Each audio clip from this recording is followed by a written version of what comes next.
Chapter number 1 का नाम था वास्तविक संख्या।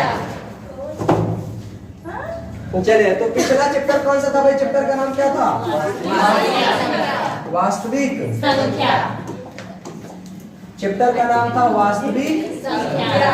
इसको मैंने कंप्लीट करा दिया कि नहीं? Yes sir. और साइंस में भी 2 चैप्टर हो गए हैं? Yes sir. पहला प्रकाश का परावर्तन, अपवर्तन तथा लेंस, ठीक है। और ऐसे ही केमिस्ट्री के प्रकाश का चैप्टर रासायनिक अभिक्रिया, इतना कंप्लीट हो चुका है। और जो अभी आज चैप्टर चलेगा वो मैथ का, ये फर्स्ट चैप्टर था और अभी चैप्टर कौन चलेगा? सेकंड, जिसका नाम क्या है? बहुपद। क्या नाम है भाई? बहुपद को अंग्रेजी में बोलते हैं पॉलीनोमियल।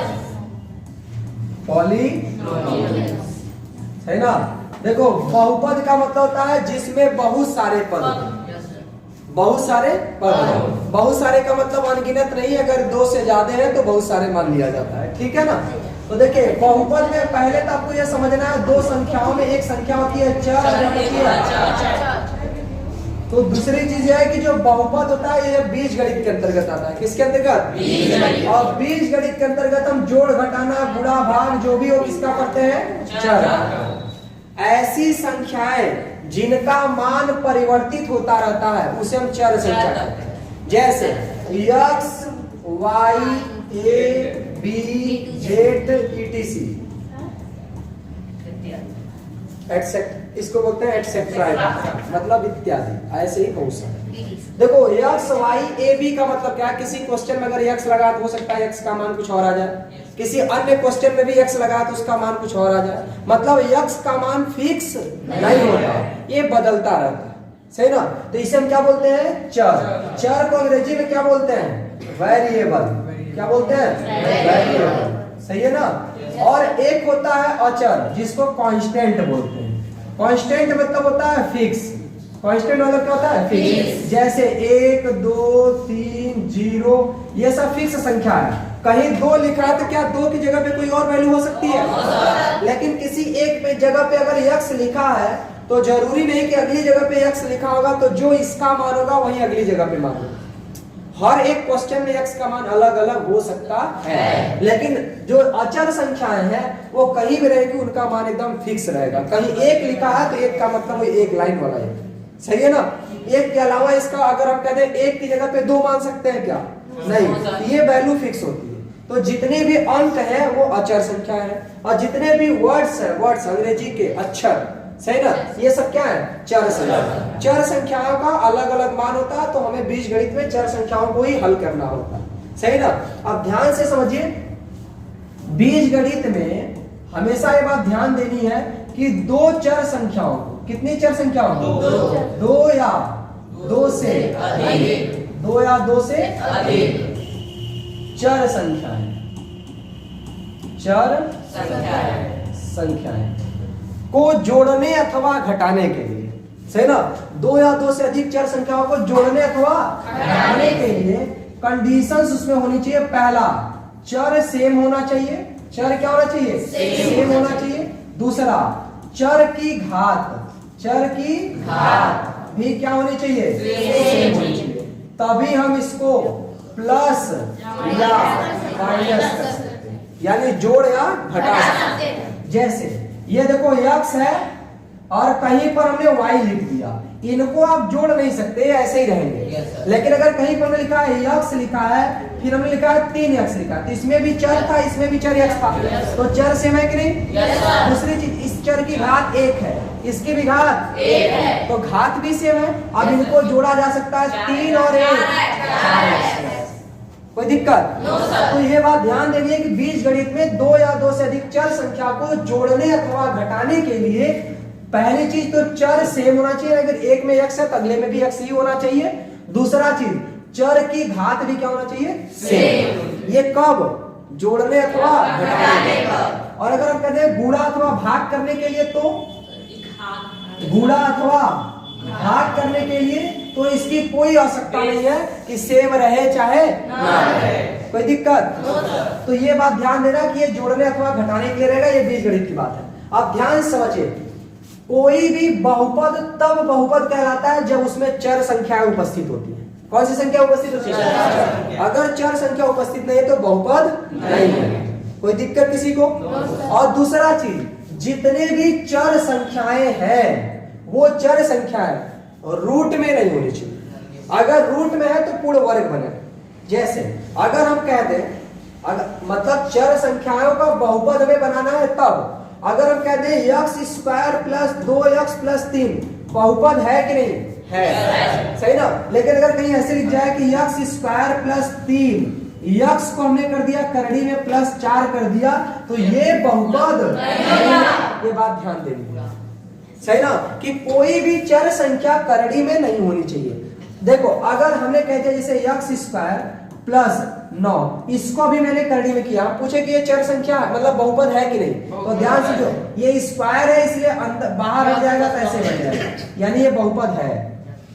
तो बहुपद उसे कहते हैं जिसमें चर संख्या उपस्थित हो। उस व्यंजक को बहुपद कहते हैं जिसमें चर संख्या उपस्थित हो, परंतु कोई भी चर संख्या इन रूट नहीं होनी चाहिए, करड़ी के अंदर नहीं होनी चाहिए, सही ना। अगर करड़ी के अंदर है तो पूर्ण वर्ग होनी चाहिए, सही है, कोई दिक्कत? तो बहुपद किसे कहते हैं? ऐसे बीजीय व्यंजक जिसमें चर संख्याएं उपस्थित होती है उसे हम बहुपद कहते हैं। बहुपद में भी अगर चर संख्या देखें, अगर पूरे बहुपद में या फिर ऐसे कोई व्यंजक लिखा हुआ है, ये क्या लिखा हुआ है? व्यंजक। जैसे x square plus 3x plus 4 एक बीजीय व्यंजक है, यानी बीजगणित का एक व्यंजक है। अगर इसमें एक पद हो, कितने पद हो? एक पद, तो उसको बोलेंगे एक पदीय बहुपद। जैसे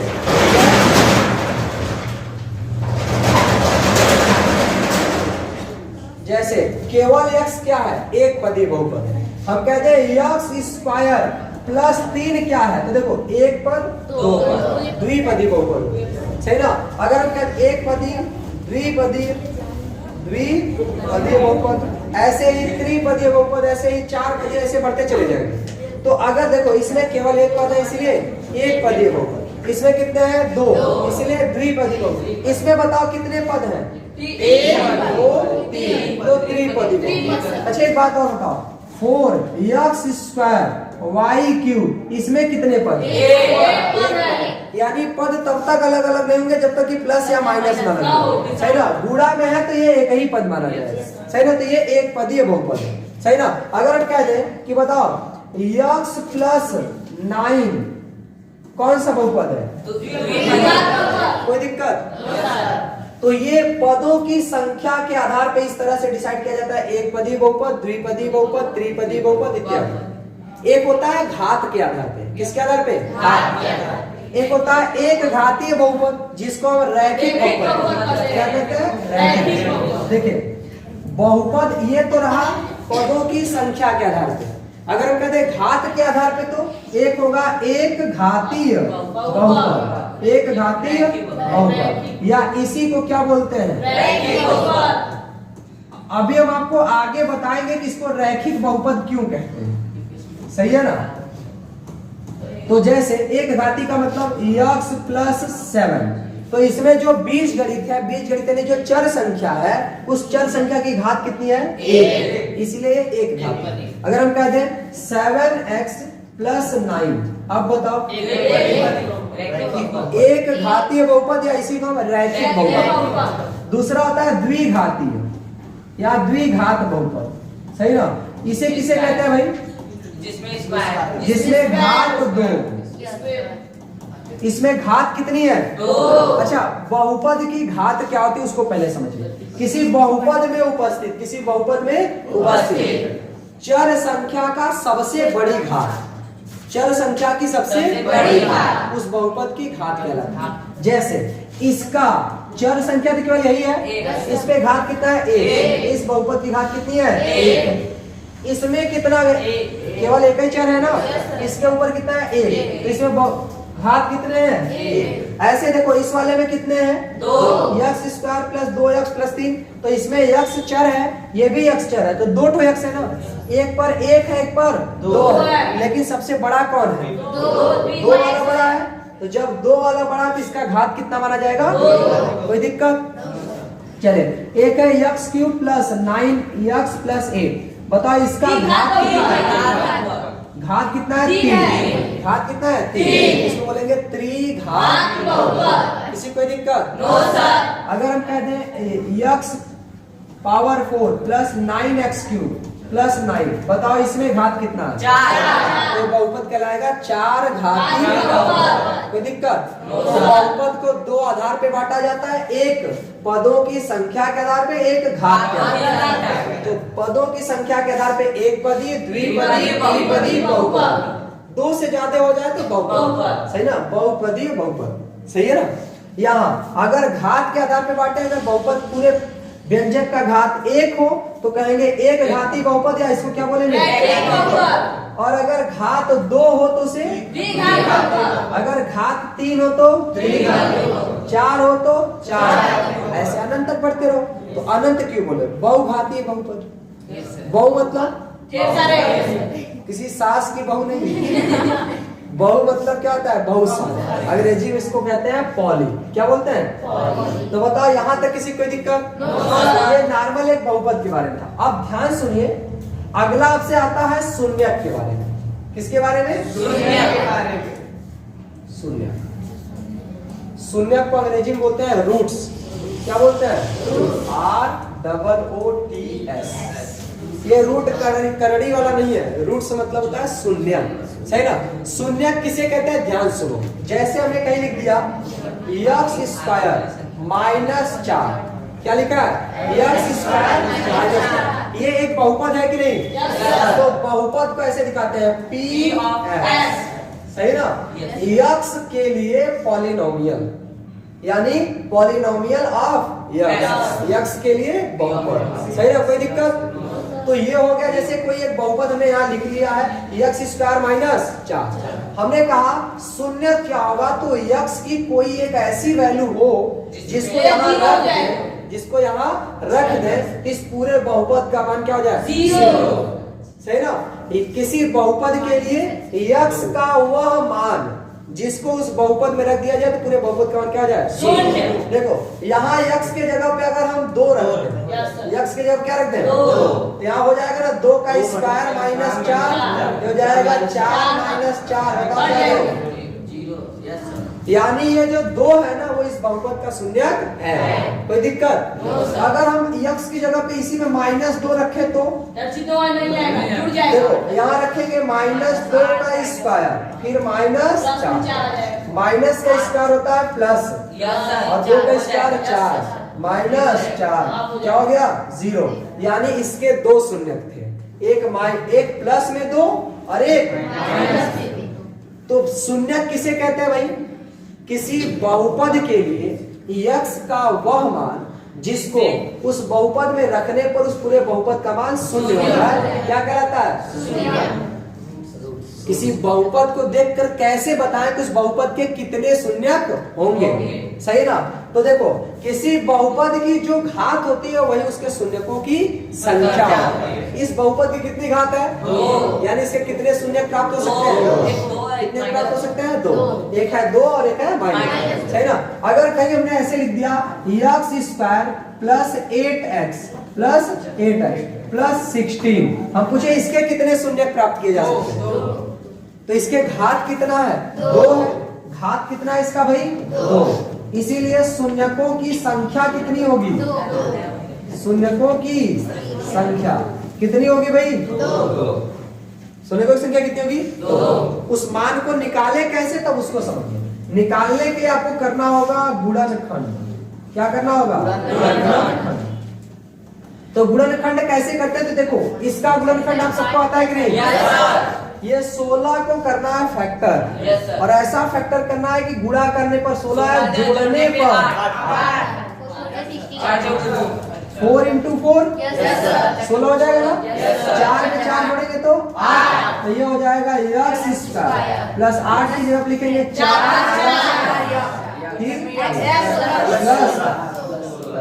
देखो यहाँ हो जाएगा x square plus 4x plus यहाँ कुछ कॉमन है, कोई दिक्कत? यहाँ से कॉमन क्या है? थोड़ा गोला कम किया करिए, हमको भी बोलने दिया कीजिए, ठीक? यहाँ से कॉमन क्या है 4 कॉमन लेंगे तो क्या बचेगा यक्स प्लस 4 चौके 16। अब ये पोस्टर वाला फिर से कॉमन है। Yes sir. तो जब कॉमन लेंगे तब की कॉमन लिया जाएगा x प्लस 4, तो यहाँ बचेगा x, यहाँ बचेगा प्लस 4। इसका ये गुणनखंड है, ये क्या है गुणनखंड है। अब आपको निकालना है शून्यक का मान ना, हालांकि इसको हम x प्लस 4 का होल स्क्वायर लिख सकते हैं, लेकिन शून्यक कैसे निकाला जाएगा, तो इसके बराबर एक बार जीरो x के लिए, x के मान के लिए सही ना, x के मान के लिए हमें शून्यक निकालना है। इसका मतलब हमको बराबर में शून्य करना चाहिए, सही ना। शून्यक उसे कहते हैं जिसमें इसके बराबर जीरो आ जाए, सही ना। तो यहाँ पे लिखेंगे x प्लस 4 बराबर 0, तो x बराबर क्या होगा, एक शून्यक हो गया -4। एक और निकालेंगे तो इस बार भी यही होगा, सही ना। तो x बराबर कितना आएगा तो कितने शून्यक निकले 2 के दोनों -4 तो देखो जितना घात उतना शून्यक। यहाँ कितना घात था 2, इसलिए शून्यक भी कितने थे 2। कोई दिक्कत तो शून्यक समझ में आया कि नहीं? किसी बहुपद को देखकर क्या बता सकते हैं उसके कितने शून्यक होंगे? चलिए जरा बताइए, देखो कितने शून्यक होंगे और कौन शून्यक होगा, दोनों में अंतर है। जैसे इसका शून्यक है -4 और -4, लेकिन कितने शून्यक हैं? 2, 1 और 2, सही है ना। तो ध्यान समझिए, एक हम और लिख रहे हैं x cube plus 8x square plus 7। इसके कितने शून्यक होंगे? लेकिन अभी हम हल नहीं कर रहे, केवल आपको ये बताना कितने शून्यक होंगे। अगर कहीं मैंने लिख दिया x power 4 plus 3x cube plus 8x plus 18, इसके कितने शून्यक होंगे? समझ आया कि नहीं? कोई दिक्कत? ये तो रहा कि हम बहुपद को देखकर कैसे बताएं कि उसके कितने शून्यक होंगे। अब आएगा कि ग्राफ को देख करके कैसे बताएं कि उसके कितने शून्यक होंगे। तो ध्यान से समझिए, बहुपद 2 तरीके से बनाया जाता है। कितने तरीके से? 2 तरीके से। एक होता है x अक्ष के लिए, एक होता है y अक्ष के लिए। x अक्ष और y अक्ष। तो देखो अगर ये जो ऐसे खड़ा होता है इसको कहते हैं y अक्ष, क्या बोलते हैं y अक्ष, और जो ऐसे क्षैतिज होता है उसे x अक्ष। कोई दिक्कत? No sir. आपको याद होना चाहिए, ऊपर जाते हैं तो प्लस,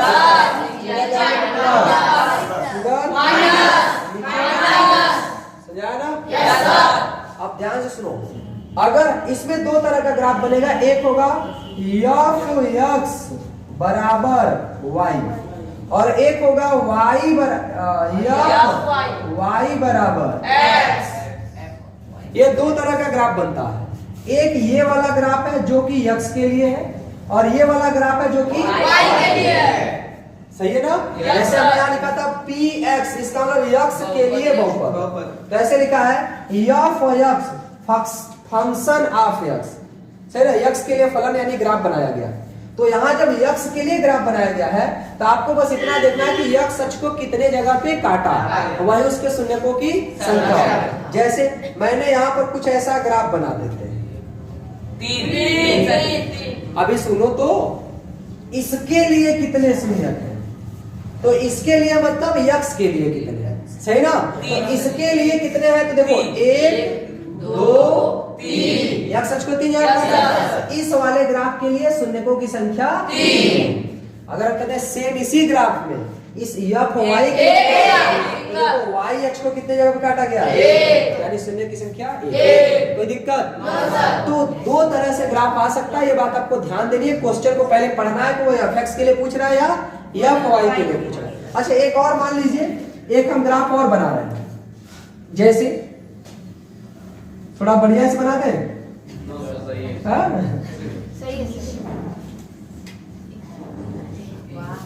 सही है। ये ग्राफ है, आपको बताना है f(x) बराबर y के लिए, या इसको देखो इसी को हम ऐसे भी लिख सकते हैं y बराबर f(x), y बराबर x में ही f लगा है।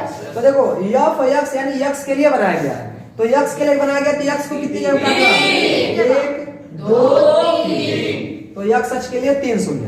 अच्छा इसके लिए अगर हम, ये भी वही बात है, अगर हम कहते हैं f y बराबर x, अब बताओ 2 3, कोई दिक्कत? No sir. एक्सरसाइज में ऑफ डायरेक्ट? Yes sir. चलिए तो एक्सरसाइज आपका स्टार्ट होता है ये पहले में 2a बहुपद, सही है ना। क्वेश्चन पहले सुन लीजिए क्या कह रहा है। किसी बहुपद f x के लिए y बराबर, तो ये देखो गड़बड़ हो गया है, y बराबर बना दें, यहाँ पे है f x, y बराबर f x के ग्राफ दिए हुए हैं। तो दिया है y बराबर fx के लिए, तो यहाँ देखो ऑलरेडी लिख दिया है fx, सही ना, ये मिटेगा तो है नहीं। तो y बराबर fx के ग्राफ दिए गए हैं। प्रत्येक ग्राफ में fx के शून्यकों की संख्या देख लो, क्वेश्चन चेंज भी कर सकता है, बना सकता है fy, ग्राफ सेम रहेगा, शून्यकों की संख्या बदल जाएगी। ये ग्राफ सबको दिख रहा है? ये है x अक्ष, ये है y अक्ष, ये है ग्राफ मेन y अक्ष। देखो यहाँ थोड़ा आपको कम विजुअल होगा, लेकिन ये देखिए x अक्ष है, ये y अक्ष, ये कट रहा है। तो अगर पूछा गया है कि fx के लिए, तो बताओ x अक्ष को कितनी जगह पे काटा गया? केवल एक जगह। कितनी जगह पे? एक। इसके शून्य कितने होंगे? एक। कितने शून्य होगा? एक। सही है। सेकंड देखो करा, इसमें fx के लिए ना, तो ये है x अक्ष, ये है y अक्ष। ग्राफ कुछ इस तरह से आया है, ये है ग्राफ। तो क्या इसने x अक्ष को कहीं काटा है? इसके शून्यकों की संख्या 0, मतलब इसका कोई शून्यक नहीं, या x के लिए शून्यक नहीं होगा। ठीक, इसमें देखना है x अक्ष की बात है ना, तो देखो ये है y अक्ष, ये है ग्राफ। तो x अक्ष को कितनी जगह काटा है? एक जगह पे, केवल यहाँ ने काटा है। इसके शून्यकों की संख्या, कोई दिक्कत भाई? यहाँ पे देखिए ये है y अक्ष, ये है x अक्ष, और जो ग्राफ है वो इस तरह से आया है। तो बताओ f x यानी x को कितने जगह पे काटा है? 2। इसके शून्यकों की संख्या 2। कोई दिक्कत? इसमें देखना है f x के लिए, देखो 1 2 3, तो शून्यकों की संख्या कितनी? बहुत बढ़िया। इसमें देखिए जरा तो 2 x के लिए ना, तो ये है x अक्ष, ये है y अक्ष, और ग्राफ कुछ इस तरह से आया है। तो कितने जगह पे काटा है? इसके शून्यकों की संख्या 2। एक्सरसाइज 2a होता है। कोई दिक्कत? समझ आया कि नहीं ये बताओ? किसी को दिक्कत?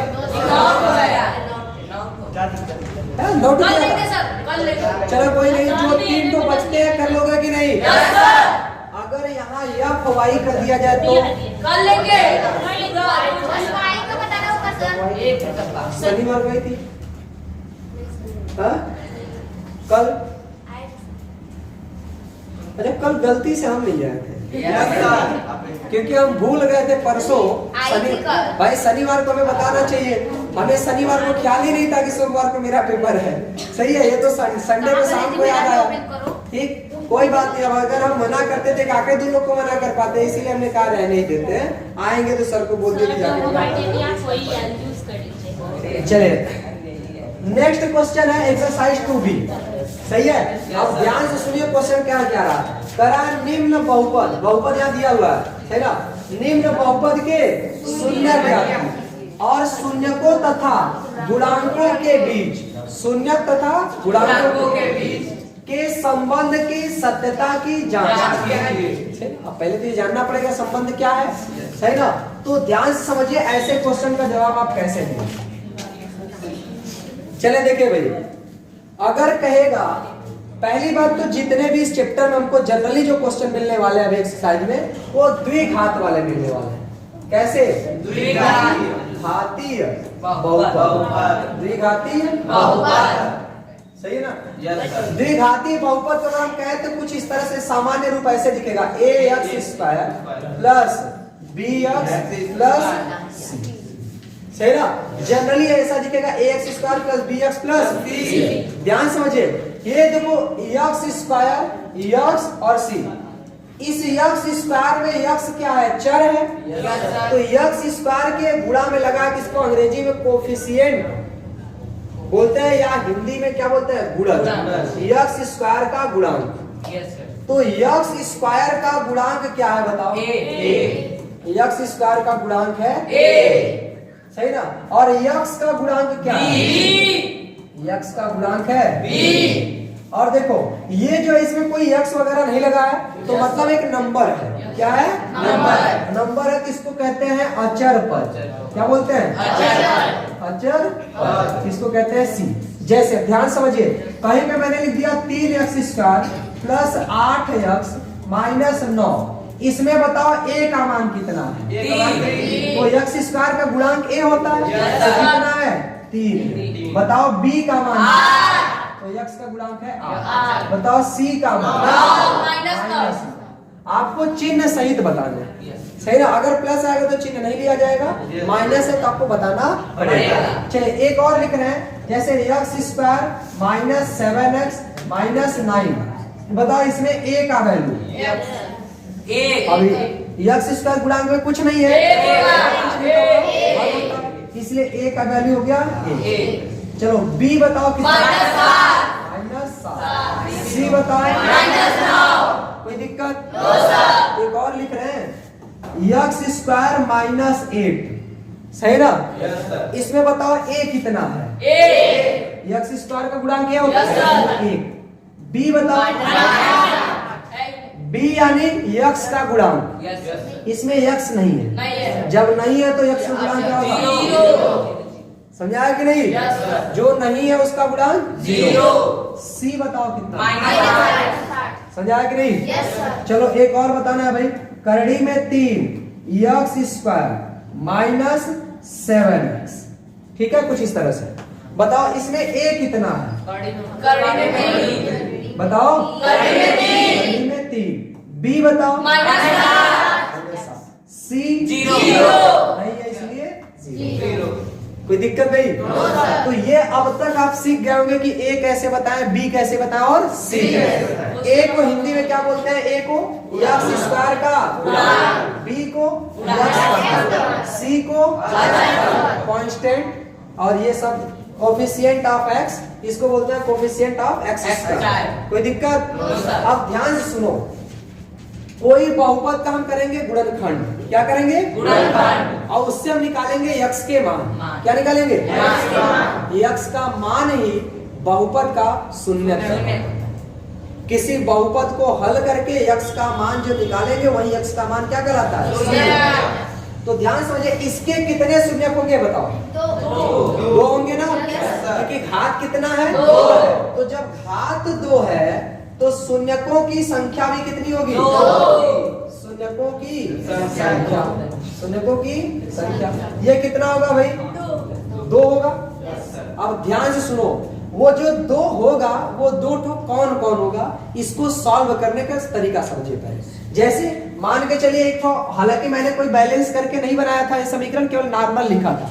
एक समीकरण हम लिख रहे हैं, जैसे x² माइनस 8x माइनस 33 बराबर 0। इसके लिए हमें क्या निकालना है? इनके शून्यकों को निकालना है। देखो 2 शून्यक होंगे ना, एक शून्यक को बोलेंगे अल्फा। क्या बोलेंगे इसको? दूसरे को बीटा। सही ना? और दूसरे को क्या बोलेंगे? बीटा। अच्छा एक और रहता तो अगला क्या होता? गामा के बाद फाई के बाद साइन, थीटा, ऐसे दुनिया भर के होते हैं, लेकिन मैक्सिमम आपको 3 ही देखने को मिलेंगे, अल्फा, बीटा, गामा। तो ये अल्फा, ये है बीटा। ध्यान से समझिए, अल्फा को आपकी किताब में कुछ ऐसे लिखा रहेगा, ऐसे टोपा की तरह। बीटा को लिखा रहेगा ऐसे, ठीक है ना? तो अल्फा और बीटा, लेकिन हम लोग इस तरह से लिखेंगे, बात ध्यान देना, ठीक? क्योंकि रिटन भाषा इसके लिए, जैसे अंग्रेजी में आप लोग पढ़ते हो ना, एक किताब की लिखावट होती है, एक अपनी लिखावट होती है। आप लोग एक ऐसे बनाते हो इस तरह से, लेकिन किताब में कुछ इस तरह से दिया होता है। सही ना? तो वो बुक की लिखावट है, आपकी लिखावट ये है। तो ऐसे ही ये अल्फा जो है बुक का लिखावट है, और जो आप जिस शब्दों में आप लिखते हो उसमें ऐसे रहता है, ठीक? तो ध्यान से समझिए, गामा को ऐसे सीधा, ऐसे ना, आर नहीं है, आर तो ऐसे आप लोग करते हो ना, एकदम ऐसे सीधा, ठीक है? कोई दिक्कत? ध्यान से सुनो, अब पहले इसका करेंगे गुणनखंड। क्या करेंगे? ध्यान से सुनो, पहले अगर पहले गुणनखंड करने से पहले यहाँ पे आपको देख लेना कि कोई गुणांक है क्या। अगर यहाँ पे कोई भी गुणांक रहेगा तो उसका गुणा इसमें कर लेंगे, लेकिन लिखेंगे नहीं। गुणा करके अपने कॉपी के पीछे लिख लेना, चाहे अपने दिमाग के पीछे लिख लेना, मतलब अपने दिमाग में गुणा करना है। लेकिन अभी एक है ना, गुणा तो अभी भी होता है, लेकिन एक के गुणा करने से कोई फर्क नहीं पड़ता। तो है यहाँ पे 33, और इसी 33 को ऐसा फैक्टर करना है। फैक्टर मतलब होता है तोड़ना। ऐसा तोड़ना है दो भागों में कि गुणा करने पर 33 है और घटाने पर, यहाँ माइनस लगा मतलब घटाने पर। तो देखो इसको लिखेंगे और 11 में से 3 घटाएंगे तो 8, यहाँ हो जाएगा देखो एक्स स्क्वायर माइनस 8 की जगह पे। अच्छा 8 कब आएगा? जब 11 से 3 घटाएंगे तब। किसको लिखे? 11 माइनस सही है। यहाँ एक्स है तो माइनस बराबर 0। ठीक है, कोई दिक्कत भाई? अच्छा बराबर 0 ही तो हम अपने से कर दिए है, इसलिए तो समीकरण बन गया। हमें केवल व्यंजक रखना था। देखो यहाँ हो जाएगा एक्स स्क्वायर माइनस का गुणा प्लस में करेंगे, 11 गुणा एक्स में 11 एक्स, माइनस गुणा माइनस में माइनस। ठीक है, इन दोनों में क्या कॉमन है? एक्स कॉमन है। यहाँ क्या बचेगा? माइनस। यहाँ क्या कॉमन है? यहाँ जो भी चिन्ह रहेगा वही चिन्ह यहाँ भी लगेगा। यहाँ एक्स खत्म हो जाएगा। और देखो इस प्लस का गुणा माइनस करेंगे। अगर मान लो यहाँ माइनस रहता तो यहाँ माइनस 3 से भाग दें कितनी बार में? 11। अभी दोनों में कुछ कॉमन और मिल रहा है। एक्स माइनस यहाँ क्या बचेगा? बराबर 0। अब यक्स का मान सॉल्व करेंगे। यक्स के मान के ध्यान समझिए, ये हो जाएगा यक्स माइनस 11 बराबर 0। तो यक्स बराबर हो जाएगा तो प्लस 11। ठीक, एक होगा यक्स प्लस 3 बराबर यक्स प्लस 3 बराबर 0। तो यक्स बराबर तो एक बात बताओ, अल्फा कितना आया? 11। अल्फा कितना आया? 11। और बीटा कितना आया? सही रहा? इसमें आपको बिल्कुल भी कंफ्यूज नहीं होना कि ये अल्फा है कि ये अल्फा है। आप कोई भी एक अल्फा बना सकते हैं, दूसरा बीटा। ठीक है, तो ये रहा अल्फा बीटा निकालने को। तो अल्फा या बीटा ये इसके शून्यक है। तो कितने शून्यक है भाई? 2। इसीलिए यहाँ पे हमने बताया था कि जिसका घात 2 होगा उसके शून्य कितने होंगे? 2। अब ध्यान सुनो आगे, अभी खत्म नहीं हुआ, कुछ संबंध बताने जा रहे हैं जो कि काम की चीज है आपकी। ठीक है, संबंध ये देखो, अगर हम कहते हैं कि इसमें 2 संबंध दिया गया है। एक कहता है शून्यकों का योगफल, शून्यकों का शून्यकों का योगफल कैसे लिखेंगे? तो शून्य एक तो था अल्फा और एक था बीटा। योगफल यानी प्लस, योगफल यानी प्लस। तो अल्फा प्लस बीटा बराबर क्या होगा? तो ध्यान सुनिए, पहले हिंदी में बोल रहे हैं। शॉर्टकट ये होता है माइनस एक्स स्क्वायर का गुणा बटे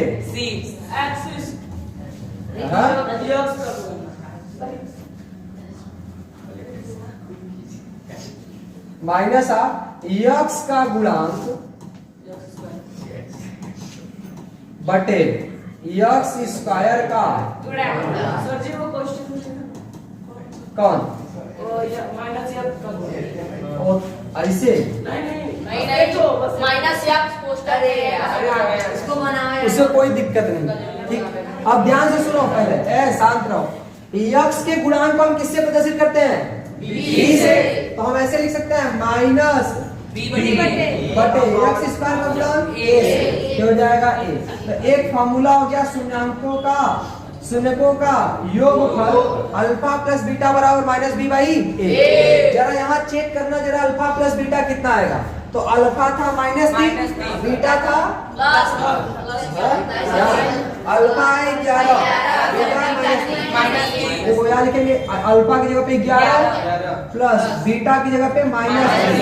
सॉल्व करेंगे तो 11 प्लस माइनस माइनस 3, तो कितना आया? 8 आया ना? डायरेक्ट देखा जाए, देखो माइनस लगा देते हैं, अल्फा प्लस बीटा यही ना होगा। बी कितना बताओ जरा इसमें, तो इस वाले बी सर जी 8 है -8 बी कितना है? -8 यहाँ लिखेंगे -8 बटे बताओ इसमें ए कितना है? तो देखो माइनस माइनस प्लस क्या आया?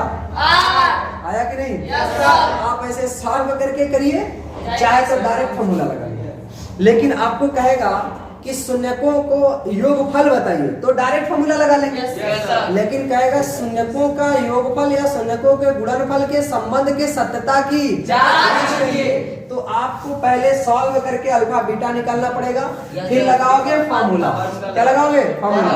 एक साइड करोगे यल एच यस, इसको क्या करेंगे? LHS, और इसको क्या करेंगे? RHS, और दोनों हो गया बराबर, तो बोलेंगे कि संबंध इसका सही है, LHS बराबर RHS। कोई दिक्कत? ये हमने जांच भी कर दिया है संबंध। तो ये है शून्यकों का योगफल का फॉर्मूला। किसका फॉर्मूला है? शून्यकों का योगफल। एक है शून्यकों का गुणनफल, कौन सा है? तो ये पहला फॉर्मूला ये था शून्यकों का योगफल, और दूसरा है शून्यकों का गुणनफल। शून्यकों का गुणनफल को कैसे लिखेंगे भाई? ध्यान समझो। गुणनफल मतलब एक शून्य का अल्फा गुणे बीटा। देखो अगर हमने कहीं ऐसे कर दिया अल्फा बीटा ना, इसका मतलब बीच में गुणा का चिन्ह, सही ना? तो अल्फा इंटू बीटा बराबर फॉर्मूला क्या होता है? हिंदी पहले बोल रहे हैं, अचर पद बटे यक्स स्क्वायर का गुणांक। तो देखो भाई ये अचर पद को किससे प्रदर्शित करते हैं? इसमें सी से ना, तो यहाँ लिखेंगे सी बटे यक्स स्क्वायर का गुणांक ए से, तो ए, तो ये हो गया अल्फा इंटू बीटा बराबर सी। अब अगर आपको चेक करना है तो डायरेक्ट हम लोग चेक कर लेते हैं। देखो LHS क्या करेंगे? अल्फा इंटू बीटा गुणा करेंगे, अल्फा कितना है?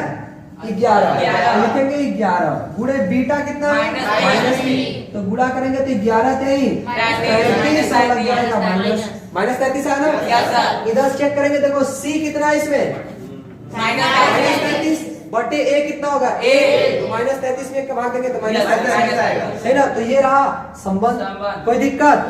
तो मेरी बात ध्यान सुनो, ये तो केवल हम आपको उदाहरण से लेकर के बताए हैं। अब चुपचाप डायरेक्ट अगर फॉर्मूला निकालना है तो कैसे करेंगे? ध्यान से सुनो। आपको इस क्वेश्चन को लिखने की जरूरत नहीं है, क्योंकि आप डायरेक्ट फॉर्मूला लिख रहे हो ना, ये तो आपको समझाने के लिए था, ठीक?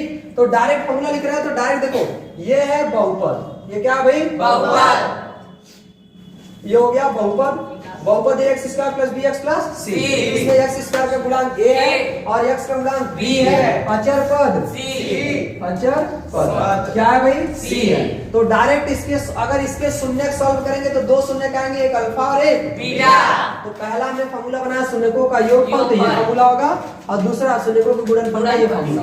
ये सूत्र है, जल्दी नोट करो। हो गया? बहुत बढ़िया।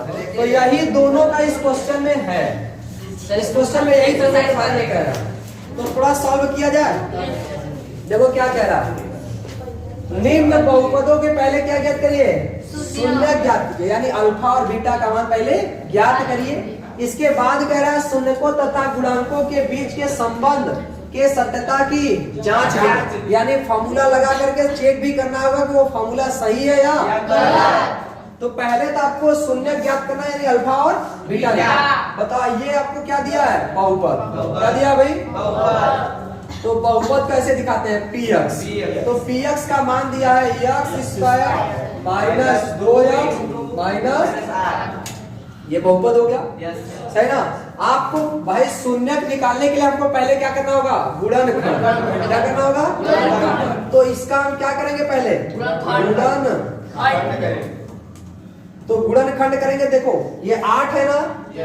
8 को ऐसा फैक्टर करना है दो भागों में कि गुणा करने पर 8 है और घटाने पर 4 तो 8 को हम ऐसे कर सकते हैं 4 गुणे 2, 4 गुना 8 होगा, और 4 में से 2 घटाएंगे तो 2, सही ना? एक और हम लिखे यहाँ पर x square plus 9x plus 20।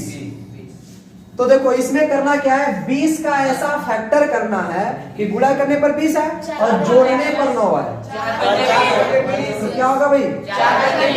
4 गुणे 5, और 4 5 जोड़ेंगे तो 9 हो जाएगा। ऐसे एक और बोले x cube plus x square minus 12x plus 32, सही ना। इसको ऐसा फैक्टर करना है कि जुड़ा करने पर 32 आ जाए। बताइए 8 गुणे 4, 8 चौके 32 प्लस है ना, मतलब जोड़ने पर करना है, तो 8 4 समझाया कि नहीं। तो चिन्ह केवल यही पे देखना है। अगर माइनस यहाँ है तो घटाना है, प्लस है तो कभी कभी ना ऐसे दे देता है एक्स स्क्वायर प्लस 38 क्या चलेगा, प्लस 38 माइनस 21। क्रम से कर लीजिए, क्रम से कर लीजिए। माइनस 21x प्लस 38, इसको पश्चांतरण नहीं किए हैं, क्रम से किए हैं। पश्चांतरण का मतलब है बराबर के सीधे साइड चेंज कर दें, सही ना। तो देखो यहाँ पर 38 को ऐसा फैक्टर करना है कि गुणा करने पर 38 है, जोड़ने पर 21 है। बताइए 19 गुणे 2, 19 दूना 38, 19 और 2 21 हो जाएगा ना। तो ये सब क्या थे, फैक्टर। आइए इस क्वेश्चन को चेक कर रहे हैं, सही ना। तो 4 का 2 में गुणा करेंगे तो 8 आ जाएगा, 4 में से 2 घटा देंगे तो लिखेंगे कैसे, ऐसे लिखिए एक्स स्क्वायर माइनस 4 में से 2 घटाना, 4 माइनस 2 हो गया कि नहीं 2। अब इसी के आगे x था तो x लिखेंगे, माइनस 8 है तो माइनस 8। देखो एक्स स्क्वायर माइनस के गुणा माइनस करेंगे, माइनस 4 के गुणा x करेंगे, माइनस के गुणा प्लस 2 के गुणा x में 2x माइनस 8। ठीक है भाई, इन दोनों में कुछ कॉमन है, क्या कॉमन है, कॉमन उसे कहते हैं जो दोनों में।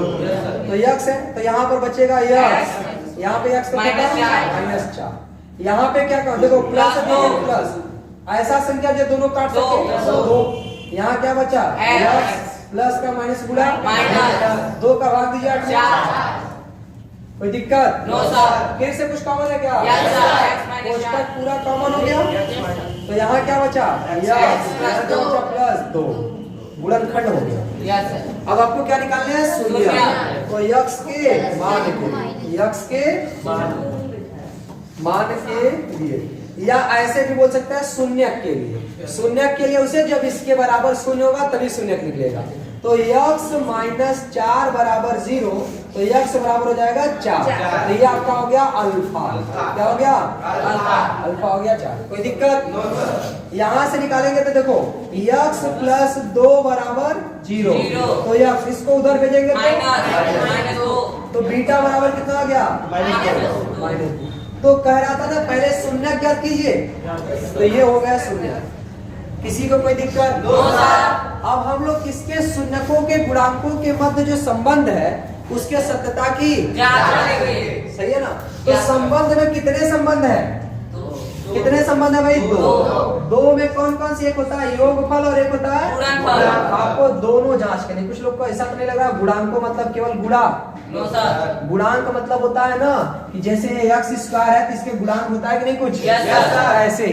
तो अब हम लोग जांच करने वाले हैं, क्या करने वाले हैं, जांच करने वाले। अब बन जा रहे हैं हम लोग सीबीआई वाले, है ना। जांच करते इसमें कितनी सच्चाई है, सही ना। तो जांच करेंगे तो यहाँ लिखा हुआ है x square minus 2x minus 8, तो इसका हम तुलना करेंगे, का तुलना किससे, x square plus bx plus c से तुलना सही ना।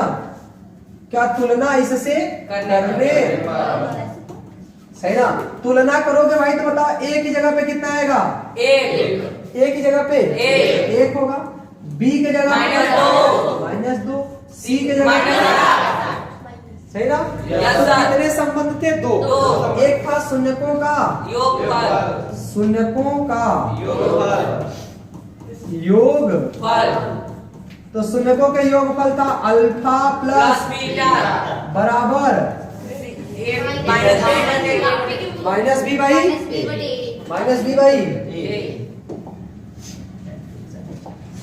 चलिए तो पहले हम LHS ले ले रहे हैं,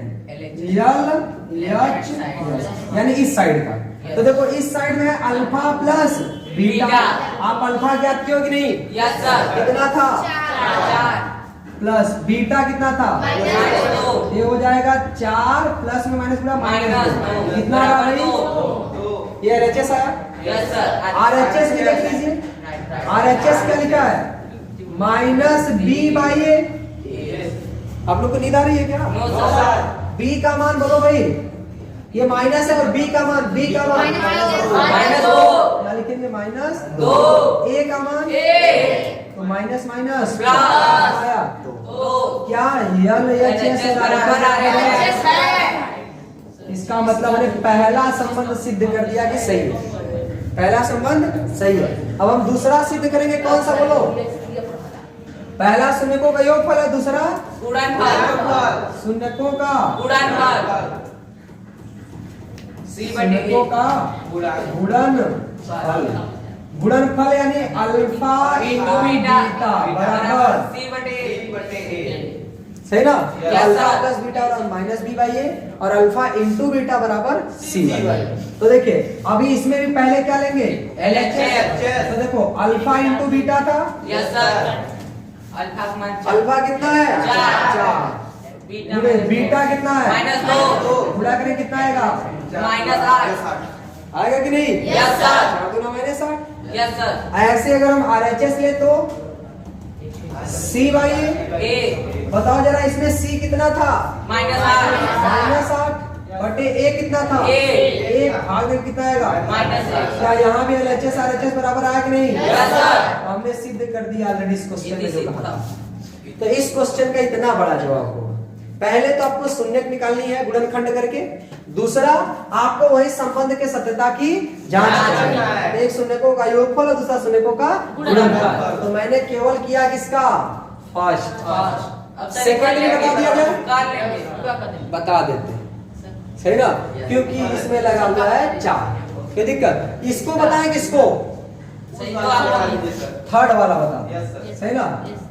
तो यहां तक समझ आया ना, तो थर्ड वाला क्वेश्चन चलिए लिख रहे हैं, क्वेश्चन याद करिए जल्दी से, 6x² -3 माइनस, थर्ड क्वेश्चन क्या था, 4x-3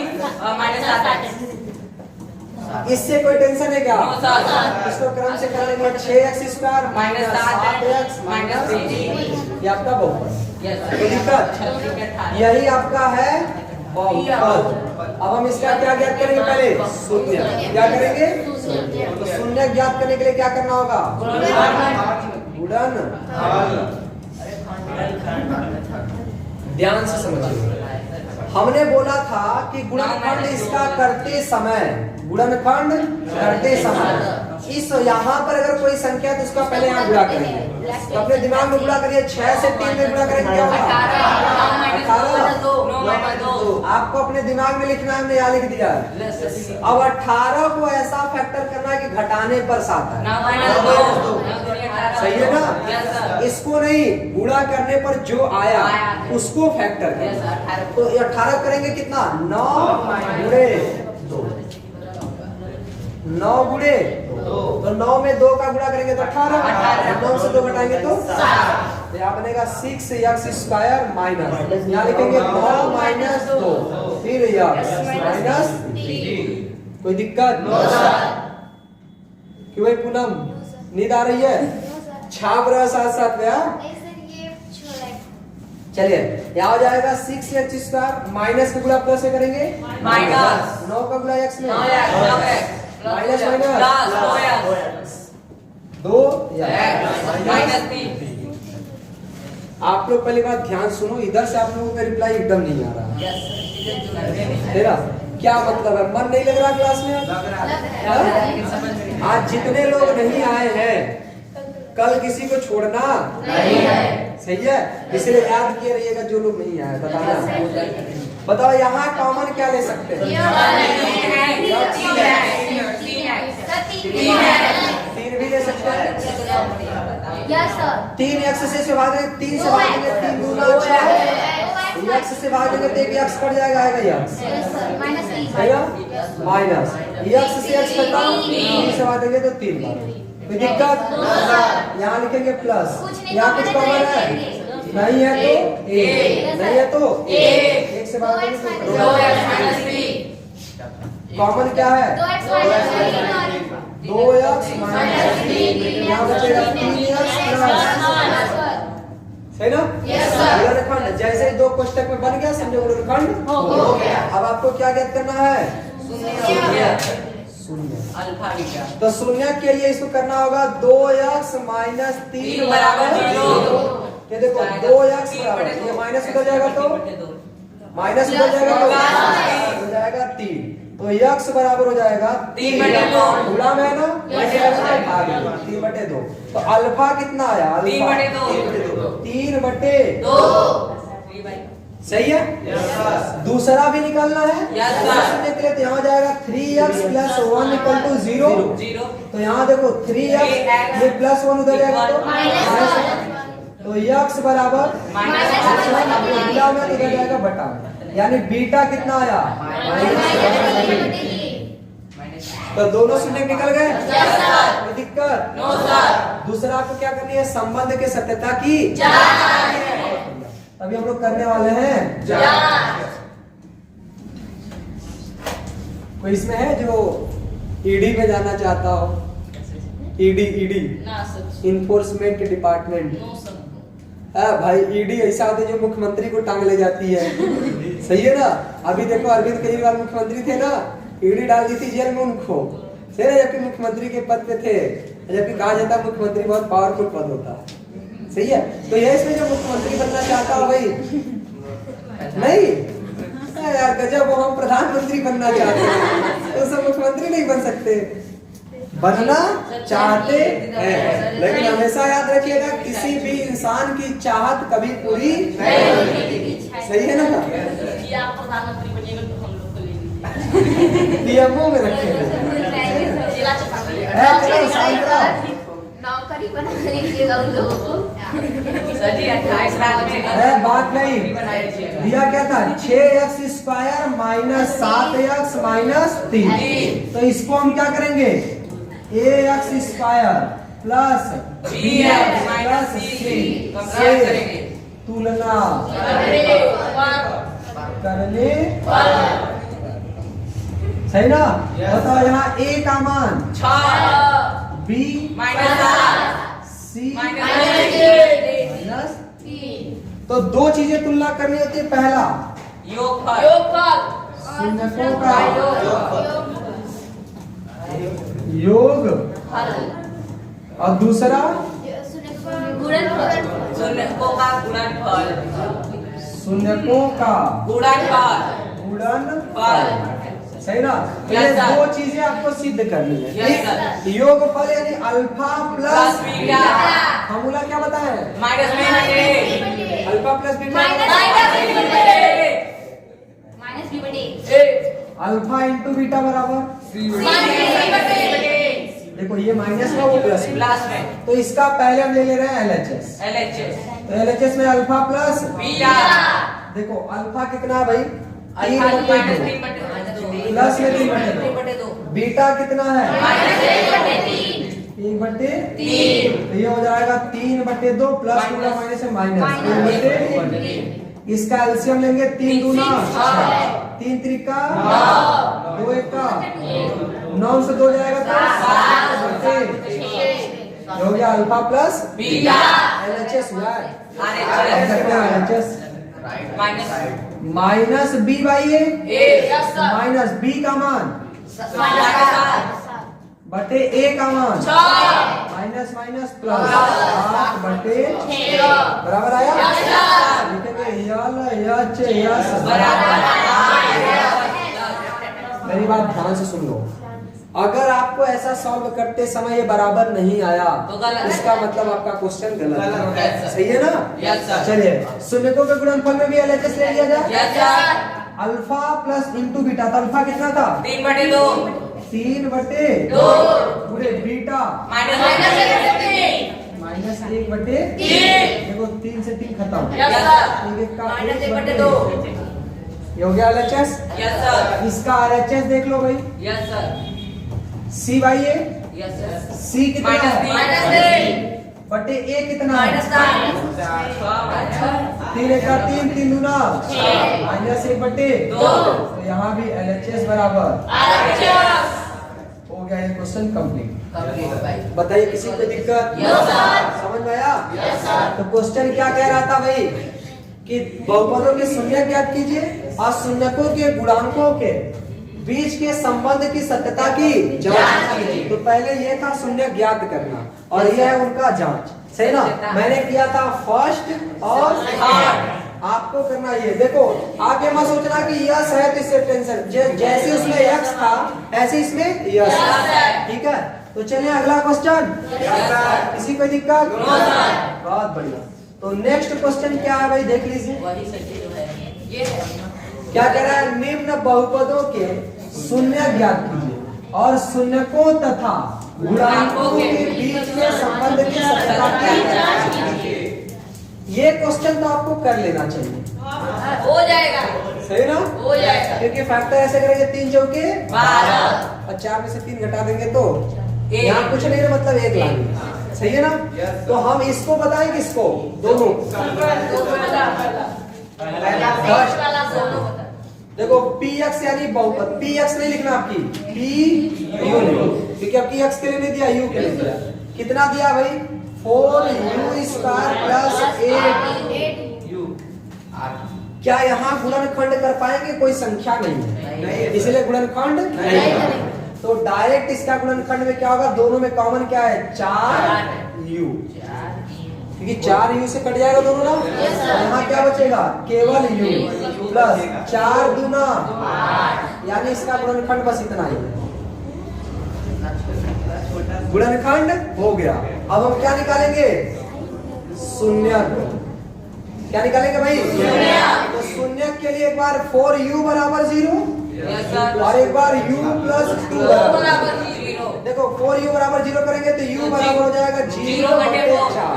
कितना आएगा? 0। एक तो शून्य आया, शून्य और u बराबर 0 और एक हो जाएगा u बराबर -2, सही ना? अल्फा हो गया 0 और बीटा हो गया -2। हो गया गुणनखंड की नहीं? अब आपको संबंध के सत्यता की जांच करने से पहले तुलना करिए। Yes sir, compare 4u² plus 8u का या को ax² लिखें प्लस bx प्लस c से तुलना करने पर ध्यान से सुनो, जब यहाँ u है तो आप भी यहाँ u करें। जैसे x² दिख रहा है ना, तो वहाँ x² ना करके u कर au² plus bu plus c से तुलना करें, ठीक है? बताओ a कितना है इसमें? a कितना है? 4, b 8, c 0। सजाया कि नहीं? तो हम पहला निकालेंगे शून्यकों का योग। कोई दिक्कत? और दूसरा शून्यकों का गुणनफल। कोई दिक्कत भाई? योगफल मतलब अल्फा प्लस बीटा बराबर -b/a। तो एक बार हम लेंगे LHS बराबर। बताओ अल्फा कितना था? 0 प्लस बीटा -2 में 0 जोड़ेंगे तो -2 है। RHS दे दिया जाए? Yes sir. माइनस b कितना है? 8 बटे a कितना है? 4 भाग देंगे तो 4 दूना आया कि नहीं? Yes sir. LHS बराबर R। सही है। दूसरा गुणनफल निकालना तो अल्फा इंटू बीटा बराबर c/a। पहला लेंगे LHS अल्फा इंटू बीटा। बताओ भाई अल्फा कितना था? 0 गुणे बीटा कितना है? 0 से गुणा करेंगे तो सही ना? Yes sir. RHS क्या है भाई? उतना ही। c/a। Yes sir. तो c कितना है? 0 बटे a है 4, कितना आएगा? 0। यहाँ भी हो गया LHS बराबर। कोई दिक्कत किसी को भाई? तो ये समझ में आया ना? इसको करना है क्या? कर लेंगे। ओके, इसके आगे हम लोग बताएंगे कल, लेकिन उससे पहले क्वेश्चन जरा देख लो अगला। यदि बहुपद का एक शून्य कितना हो? 1/2 1/2 1/2 क्या चल रहा है? 1/2 1/2 यदि बहुपद इसका एक शून्य के 1/2 हो तो के का मान मान लीजिए। देखो शून्य किसे कहते हैं? जो यक्ष के यानी चर के स्थान पे रख दे तो उसका मान क्या हो जाए? यानी ये कहीं ना कहीं यक्ष का मान ही है। चेक कर दीजिए। शून्य यानी किसका मान है? तो इस यक्ष का मान यहाँ रखेंगे, बराबर में क्या करेंगे? 0, क्योंकि शून्य है ना, तो शून्य है तो इस मान को यहाँ रखेंगे तो बराबर में 0 आना चाहिए। इसीलिए हम यहाँ 1/2 रखेंगे, कैसे लिखेंगे? 2 यक्ष के स्थान पे 1/2 का होल स्क्वायर प्लस 3 गुणे यक्ष के स्थान पे 1/2 प्लस के बराबर 0। ऐसे करके के का मान निकाल। कोई दिक्कत कर लोगे ना? तो किसी क्वेश्चन में अगर कहता है कि ये इसका शून्यक है, इसका मतलब वो यक्ष का मान दिया है और उसमें रखते ही बराबर 0 कर दो, के का मान सही ना? नेक्स्ट देखो क्या कह रहा है कि शून्यक a तथा b हो तो a plus b minus ab का मान। ठीक है, बंद कर दिया जाए पे। Yes sir. अगले